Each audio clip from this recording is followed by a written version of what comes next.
आज से कुछ ही दिन के अंदर, आज 9 तारीख हो गई है, करीब 21-22 दिन के अंदर इस देश में मोदी सरकार यूनियन बजट पेश करेगी और वो यूनियन बजट इस देश का भविष्य तय करेगा। अभी आपने देखा ही 48 घंटे पहले ग्रोथ रेट आई है 6.4%। तो वो जो यूनियन बजट होगा वो इस देश के अर्थव्यवस्था की, इस देश के रोजगार की दिशा और दशा दोनों तय करेगा। वो तय करेगा कि क्या इस देश में निवेश और उपभोग होगा, वो तय करेगा कि क्या महंगाई की मार से जो लोग जूझ रहे हैं उनको कुछ राहत मिलेगी, और सबसे बड़ी चीज वो तय करेगा कि आपके जैसे और हम जैसे तमामों करोड़ों लोग जो टैक्स की मार और टैक्स के बोझ के नीचे उसके तले दबते जा रहे हैं, क्या उनको कोई राहत मिलेगी। और किसी भी आकलन से पहले टैक्स पर आज बात करनी जरूरी है, क्योंकि आजाद भारत में पहली बार सूट बूट की नरेंद्र मोदी सरकार ने इनकम टैक्स को कॉर्पोरेट टैक्स से ज्यादा कर दिया है। मतलब जो धन्ना सेठ, जो बड़े बड़े पूंजीपति हैं, वो आपसे, हमसे, इस देश के गरीब वर्ग से कम टैक्स दे रहे हैं। गला आपका रेता जा रहा है टैक्स पर, आपके बच्चों की पढ़ाई, आपकी दवाई पर उसका असर पड़ रहा है।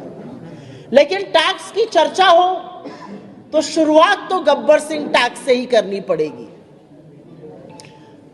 छुट्टियों का माहौल था, आप लोग भी गए होंगे सिनेमा देखने, हो सकता है 2 बच्चों के साथ गए हो। लड़के ने कहा हो मैं नमक वाला पॉपकॉर्न खाऊंगा, बच्ची ने कहा हो कि मैं तो सॉल्ट कैरेमल खाऊंगी। हो सकता है धर्मपत्नी ने कह दिया हो मैं तो मिक्स खाऊंगी। अब वही अड़चन आ गई, जीएसटी कौन सा लगेगा, 5 लगेगा, 12 लगेगा, 18 लगेगा। ये गुत्थी सुलझाने में पूरा देश उलझा हुआ है। और इसीलिए गब्बर सिंह टैक्स की बात करनी है, क्योंकि जीएसटी एक इनडायरेक्ट टैक्स है। आपकी पॉकेट में 5,000 रुपए है, आपकी पॉकेट में 500 रुपए है, आपकी पॉकेट में 50 लाख रुपए है, सरकार को कोई फर्क नहीं पड़ता। अगर आप आज की तारीख में कोई सामान खरीदते हैं तो गरीब हो या अमीर, उसको एक बराबर जीएसटी का टैक्स देना है। और इसीलिए इनडायरेक्ट टैक्स को डीमेरिट टैक्स कहा गया है। ये उपभोग पर टैक्स होता है, ये कंजम्पशन टैक्स होता है। आप जो भी खरीदिएगा, आपने जूता खरीदा, आपने शर्ट खरीदी, आपने आटा खरीदा, दही खरीदी, उस पर एक बराबर टैक्स देना है। इस देश का सबसे अमीर आदमी मुंबई के नरीमन पॉइंट पर भी वही टैक्स दे रहा है जो हजरतगंज का रिक्शे वाला दे रहा है। एक माचिस की डब्बी पर, एक बाल्टी के मग पर, एक कॉटन की शर्ट पर, एक हवाई चप्पल पर। यह असलियत है जीएसटी की।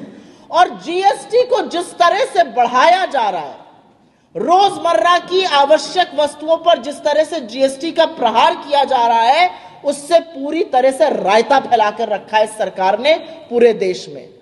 आटे पर जीएसटी है, दही पर जीएसटी है, दवाई पर जीएसटी है, पढ़ाई पर जीएसटी है, अब पॉपकॉर्न पर जीएसटी है, पुरानी कार बेचने पर जीएसटी है। ऐसी कौन सी चीज है जिस पर सरकार जीएसटी जमकर नहीं वसूल रही है? शायद अभी तक सांस लेने पर टैक्स नहीं लगाया गया, बाकी हर जगह हर व्यक्ति टैक्स दे रहा है। हर महीने मोदी सरकार बढ़ चढ़कर सीना ठोककर बताती है हमने इस महीने इतना जीएसटी कलेक्ट किया। यह उपलब्धि नहीं है आपकी, यह आपकी विफलता है, क्योंकि इतना जीएसटी कलेक्ट करने का मतलब है आपने गरीब आदमी को और रेता, उसका गला और दबाया, उसका गला और घोटा और उससे पैसा और टैक्स और वसूला। क्योंकि 64% जीएसटी का कलेक्शन इस देश की निचली 50% आबादी से आ रहा है।